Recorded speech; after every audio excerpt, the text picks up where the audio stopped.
Juste un mot à propos de Boualem Sansal, parce qu'on évoquait tout à l'heure cette prise de position du Parlement européen qui a voté un texte à l'unanimité pour demander à l'Algérie de libérer Boualem Sansal.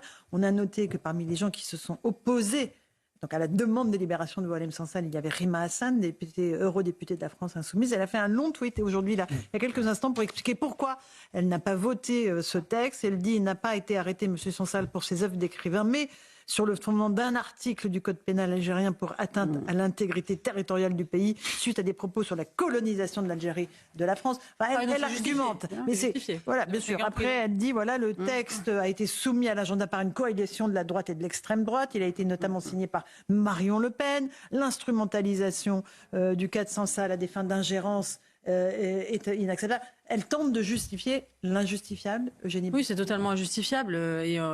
On pouvait ne pas s'attendre à du patriotisme de la part de celles qui crachent sur la France à longueur de journée.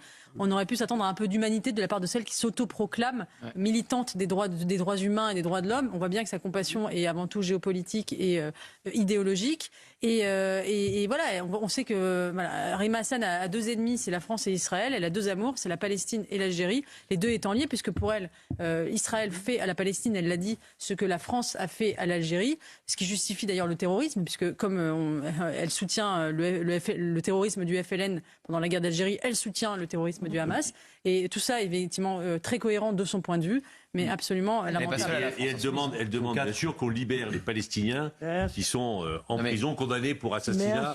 Et elle se plaint de censure, d'être victime de censure. Il faut les libérer parce que bien sûr, ce sont des résistants. Mais un écrivain c'est bien de signaler ceux qui ont voté contre, mais il faut quand même signaler aussi que le Parlement européen a voté tout à fait, dénonce l'accord qui lie l'Europe à l'Algérie si Boualem Sansal n'est pas libéré. Et ils disent aussi que les États qui ne reprennent pas leurs ressortissants, eh bien là, on arrête les visas. Donc, je veux dire, c'est déjà quelque chose. C'est surtout que pour une fois, l'Europe fait mieux que la France. Voilà. Je suis pas un grand partisan de l'Europe. On en est à se remettre à l'Europe.